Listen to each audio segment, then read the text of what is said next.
Welcome to Empower Coaching. Empower Coaching combines mental and physical fitness to help you connect the dots to unveil a more confident, energized and empowered version of you. So if you're ready, let's get into today's episode. Okay, welcome to the show, everyone. This is part 4 of the Food Matters series that I am currently doing. There are another 3 episodes. If you haven't already checked those out, I definitely recommend that you hop back and have a listen to those at some point. But today we are talking about building muscle as a vegan. This is a common question that I get asked about a lot, and there's a lot of myths to kind of debunk that are out there. And I thought, why not reach out to someone I know who is a vegan and who is literally trying her best to build some muscle now as a vegan. So she's going to know everything about it. So I'm putting her professional view on this rather than just trying to wing it myself. So let me introduce Dom. Dom, hello, welcome to the show. Hi, thank you for having me. You're very welcome. The pleasure is mine. So can you tell us a little bit about yourself, maybe why you became a vegan in the first place, and what it is that you're currently doing at the minute with regards to your bikini prep? Yeah. So I am a female-based personal trainer in East Manchester, to begin with. So that's kind of where the fitness and little connection with you comes from. So why I became vegan. So this is actually a very interesting story. When I was in year 2, I watched an episode of River Cottage, and they showed you how they make foie gras. Is that how you say it? Foie gras? Duck liver pate, anyway. And as a year 2-year-old, that was not a very pleasant experience. So right then I was like, Mum, I want to become vegetarian or something. I don't want to eat meat. And she was like, okay, that's fine. And we had like a nice little meal plate, and she did different kind of diets. So I actually started off being pescatarian.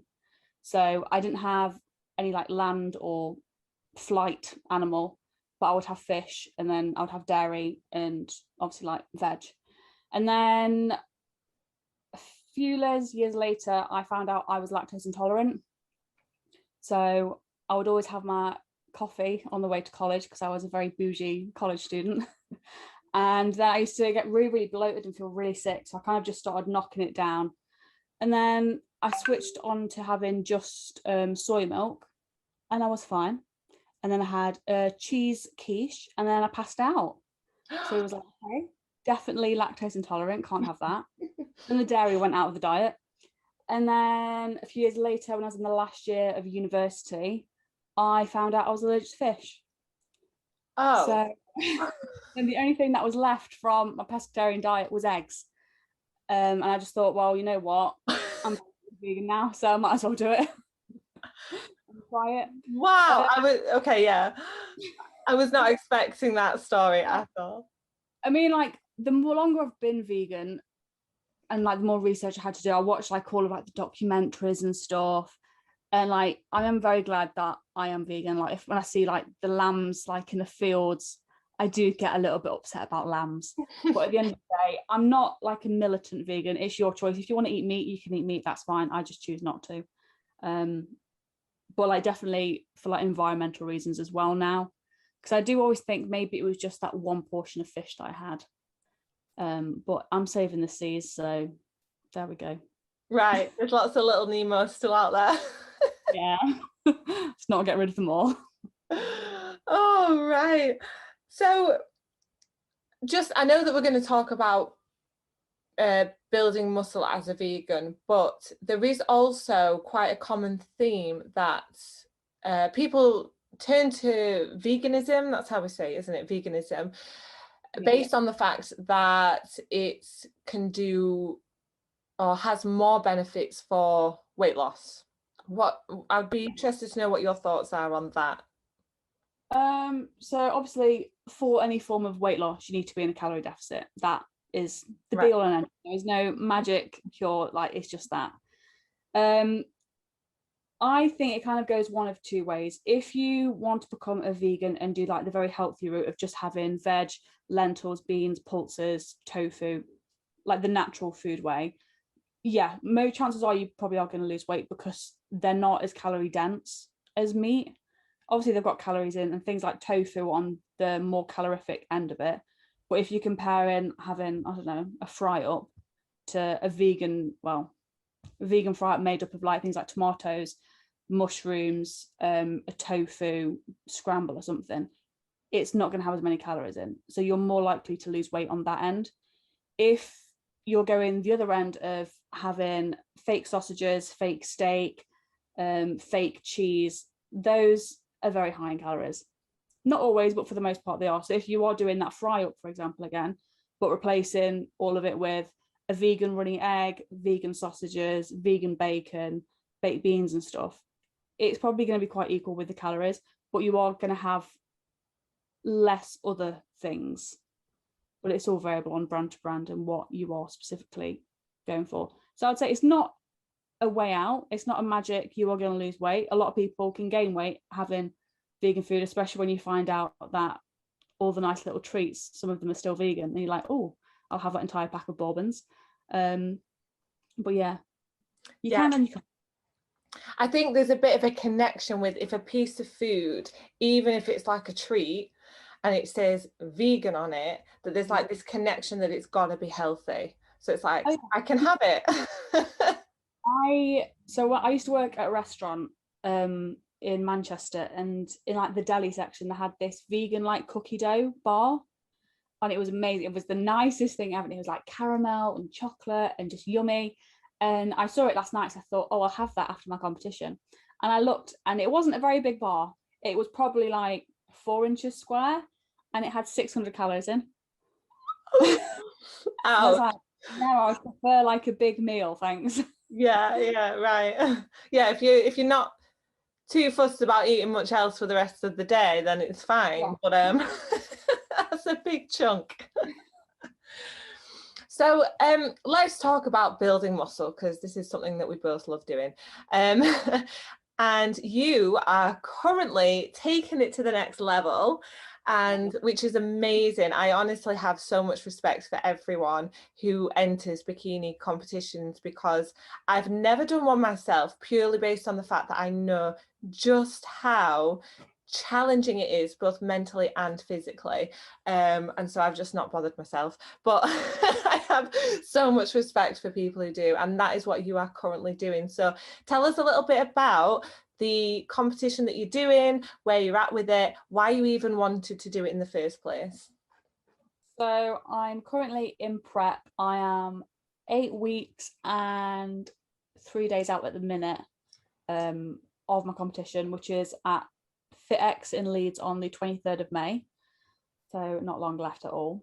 Right. I mean, the main reason why I want to do it is I really enjoy challenging myself and getting outside of my comfort zone to grow. I always want to grow. I get bored very easily if I'm just kind of like plain saying, I'm like, no, let's take it up, do something different. And for the past probably about 5 years, I've said that I was going to do it, and I never have. And I just thought, you know what, I'm just going to constantly keep on saying I'm going to do it. I'm going to do it one day. Like, let me just find a coach, pay, and then it's done. I've invested in that, so that's going to hold me accountable for it, which it definitely has. And I'm so glad over lockdown that I have a coach. Otherwise, I do not know what I would have been doing. Right, like the rest of us. What do they call it? The COVID calorie gain. So that's amazing. So you're 8 weeks and 4 days, was it? 3-4 days. It's on a Sunday. So okay. What day? Wow. 3 days today. Whenever this comes, I'm not sure how many weeks. It's the 23rd of May anyway. Okay. That's so exciting. And yeah, I mean, good on you for just sort of, that was your goal, and you thought, you know what, I've just got to do it. It doesn't matter how long I can sit and dwell on it. I don't want to sit and dwell anymore. I'm just going to do it. And that's such a good attitude to have. So yeah. I am a massive what if person. So I know that if I didn't do it in the long future, when I'm old, and I mean, there is plus 50 categories, but I'd probably be there like, what if I did it when I was younger? Yes. Yeah. Well, honestly, all the best with that, and I'll definitely be following along with that. And so Dom actually has her own channel at the minute that is documenting every single step of the way, which is not only really interesting to watch, but for someone who, you know, if you're thinking about doing a bikini competition yourself, whether vegan or not, I think you'll gain a lot of information from it. So Dom, if it's okay if we put the links at the into the show notes so that people can come and follow you and follow your journey. So let's get into how you're finding it with, obviously with bikini competitions, a lot of it is the aesthetics, and you have to have a certain amount of muscle mass in comparison to fat mass on the body. So how are you finding it at the minute with building muscle but not eating the typical, let's say, high protein foods that a meat eater would eat? Chicken and rice. Chicken and rice, yeah. And maybe breakfast. So I've actually found it okay. I think I say at the minute, I still haven't got rid of all the layers of fat to see what's kind of underneath it all. But what I've noticed is there's quite a few other first timers that I've seen who now they're shredding down and getting rid of that fat. You can see that they don't have that muscle there. So I think it's very important. Definitely, you need to definitely build before you would even think of doing a competition, or even if you just wanted to have like a photo shoot or just looked a bit more ripped, you need that muscle mass there to begin with. Like, you're not going to get that just by living on a small amount of calories. So thankfully I've trained for about 10 years now, maybe just under 10 years. So I've got quite a big basis of muscle from when I was pescatarian. And then for the past probably about 3-4 years of being, well, no, longer than that. I've left uni longer than that. Oh, I'm old. Of over 5 years of being vegan. So meals that I typically have are not probably the cleanest. So let me put it, a bodybuilding diet isn't the most nutritious. You don't eat the rainbow. You don't have, well, you, if you really wanted to push it, you probably could get your fruit and veg in a day, but chances are you're not. So you need to take some form of multivitamin because it's just not going to happen. So meals are things like fake chicken bits from Sainsbury's, they're the best ones, with broccoli, carrots, courgette, things like that, all your veg. And then my other go-to meal is sausages and veg, sometimes with rice. Potato is my preferable carb because it's just more satiating and it just fills you up for longer. But at the minute now, I do have what I call my sad meal, which is just sausage and veg and there's no carb in it. So I make carrots to look like chips or mash sometimes. So my eyes think, oh, it's a carb, this is great, when it's just carrot, really. So things like that. Definitely in terms of protein, because you are going to be on lower calories and normally that kind of gets sacrificed from your carbs, you're going to need to supplement it because a lot of protein dense vegan food is high in calories and carbs.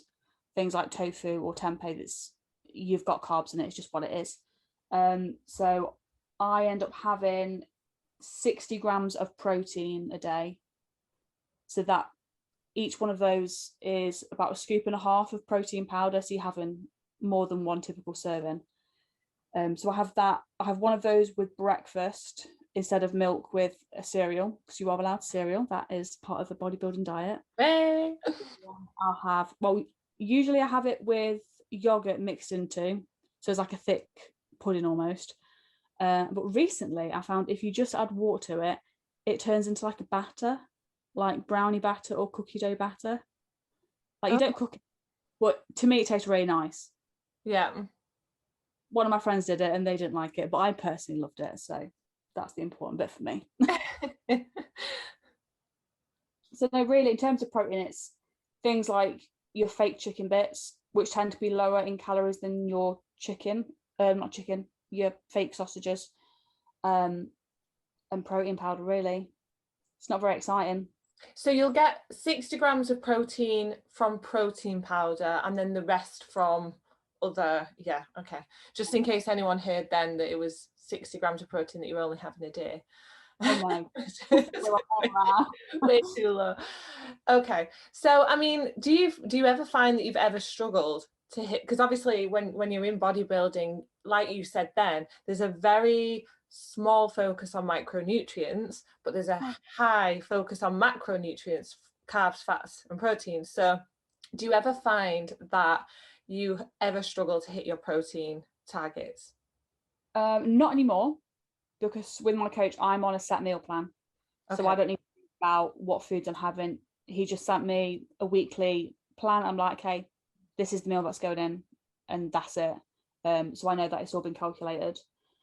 Before I had that, I was on the lower end of it.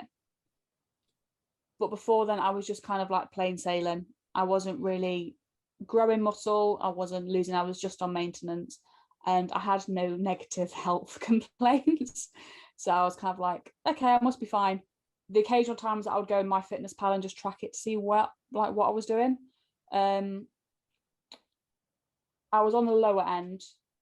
I was probably about 1 gram per kilogram of body weight, which, I mean, all of those nutritional papers which say X, Y, Z, you can get that away with that on the lower end. So I wasn't under, but I wasn't in a place where you're particularly going to grow a lot of muscle, but I wasn't in a deficit. And so, do you think that's because you just struggled to find or eat protein, foods that were high in protein? Or was it more just that you weren't really focusing on it? So you weren't having that as like your main focus at that time? I think a bit of both. I would often always have a protein shake anyway around training.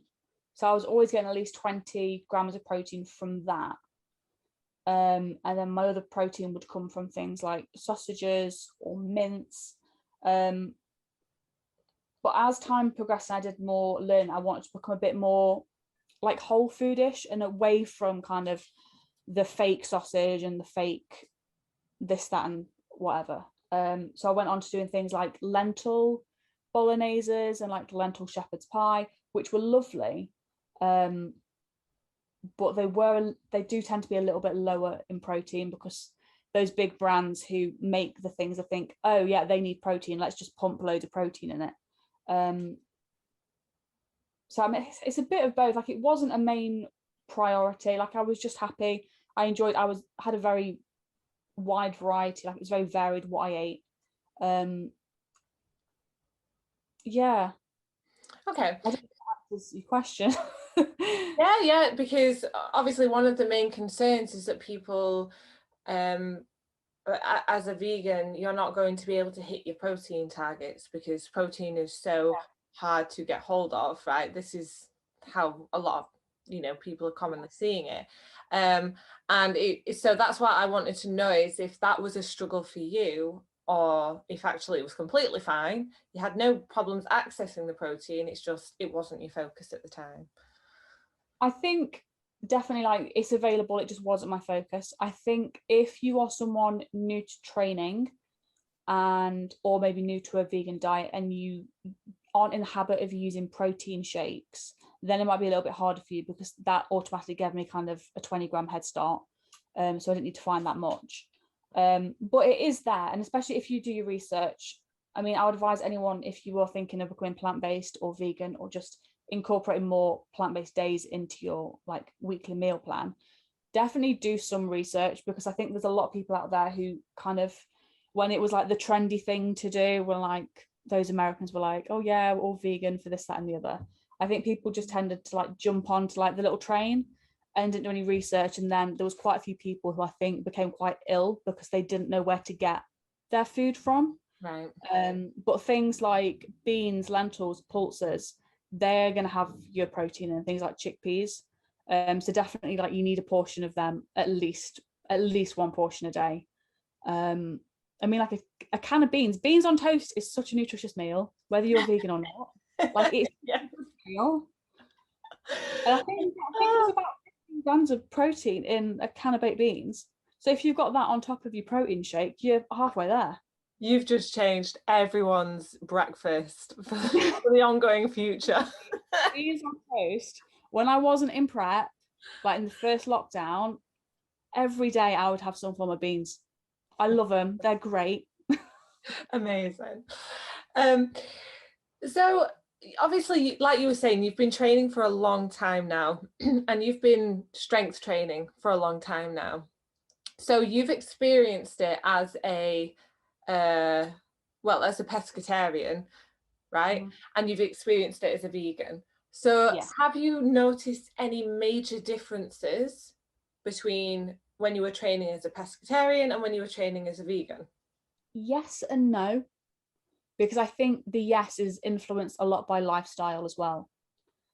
So when I was at uni, that was when I really got into fitness, and I was going to the gym 6 times a week, 6 a.m.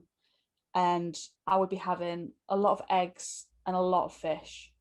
Because I think in a fillet of salmon, I think you get 22 grams of protein right there.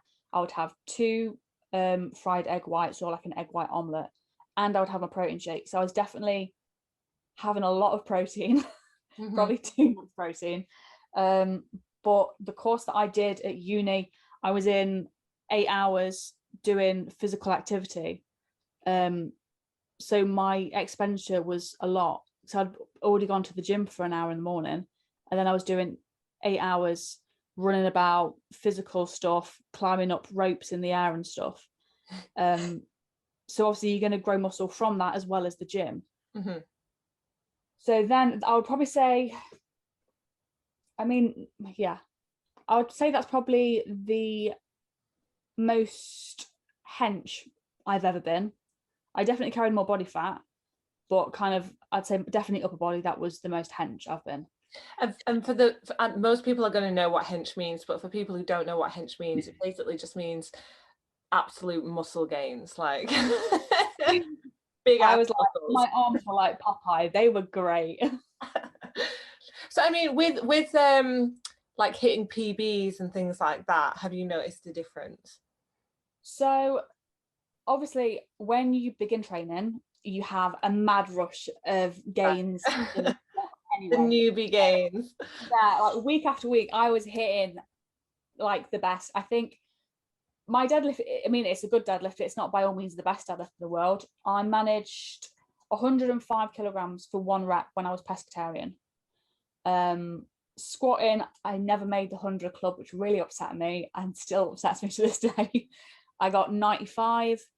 Then I managed, I don't know what I managed on bench. It was a lot. My bench was good. I think it was like 52. Wow. Like, it was a good bench. At that point, I wanted to try powerlifting because I was so into weights, and I was like, this is so good. And then when I switched over to being vegan, I was also in a new relationship. So then 6 a.m. gym sessions kind of didn't happen.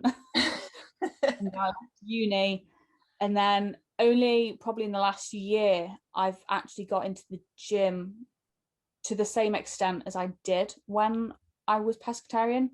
So obviously when you neglect it, muscle goes, strength goes, it's natural. So I kind of had to build up, not from scratch, but I had to build it up again.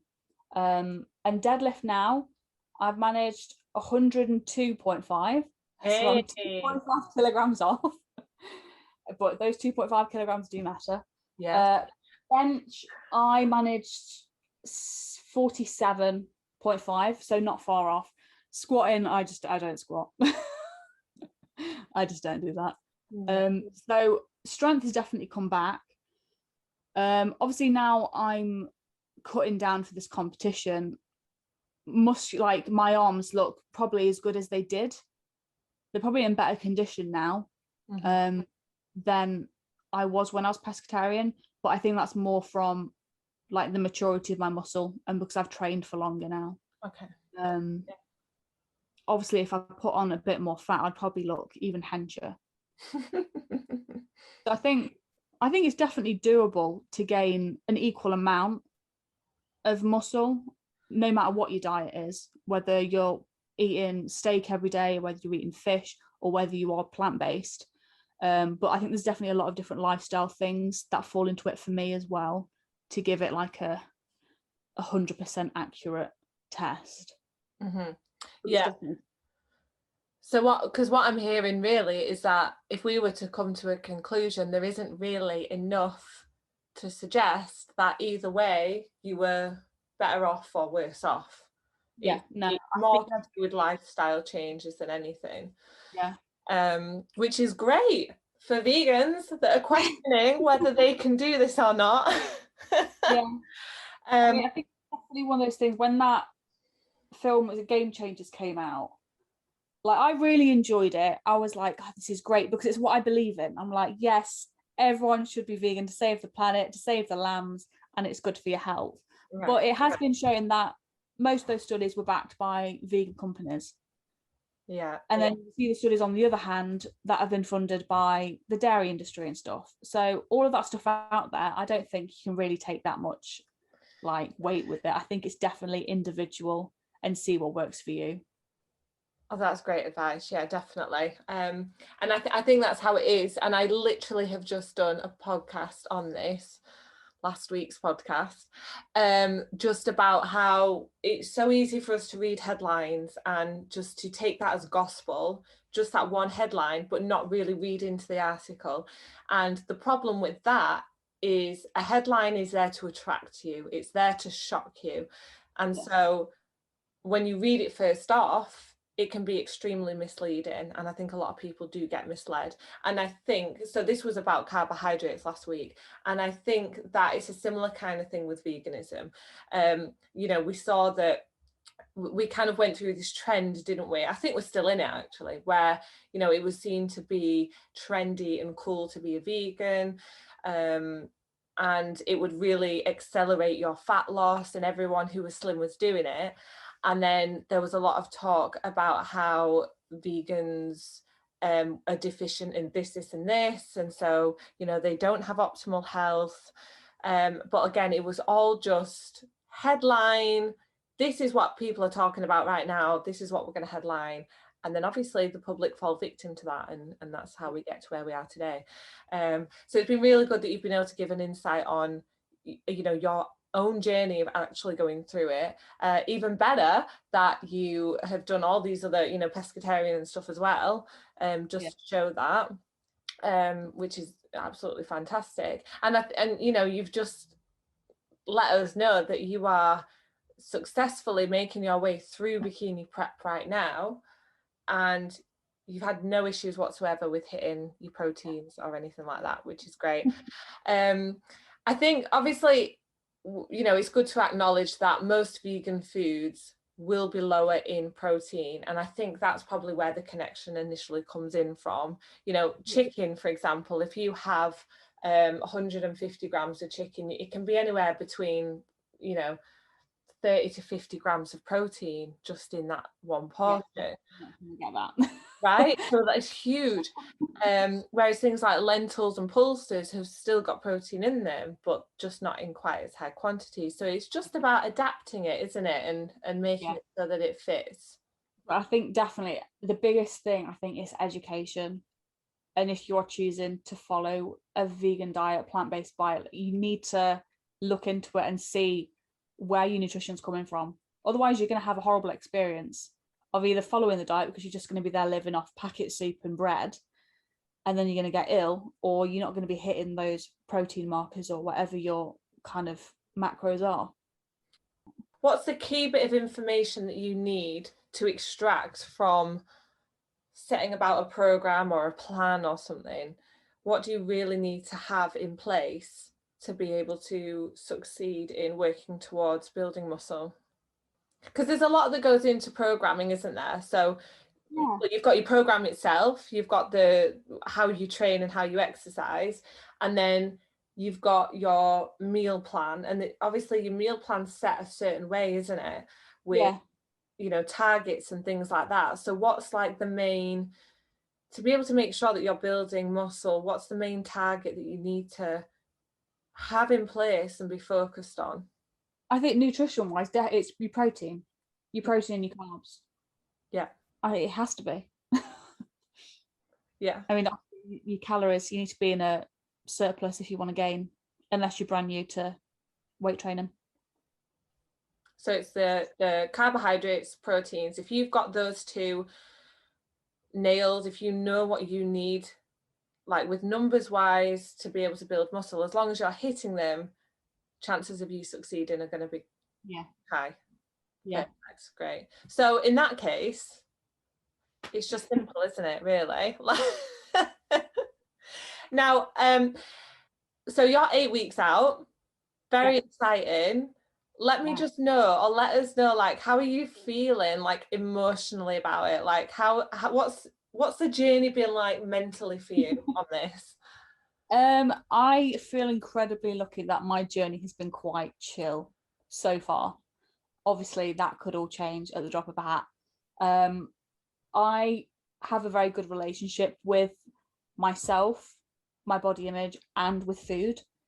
If you don't, I would definitely say this isn't for you. Like, it's a lot. There are times where you are hungry and you are miserable and you're there like, why am I doing this? So you have to have a solid reason on why you are doing it. Thankfully, I've not really had any of them. I've had hungry moments, but then I remember why I'm doing it. I'm like, okay, yeah, that's more important than that, I don't know, chocolate bar or whatever. So I've had a very good time with it. I haven't had too many problems. I haven't really compared myself to anyone because I trust me and my coach. I trust my coach a lot. Amazing. He's done it for years. He's got very good results.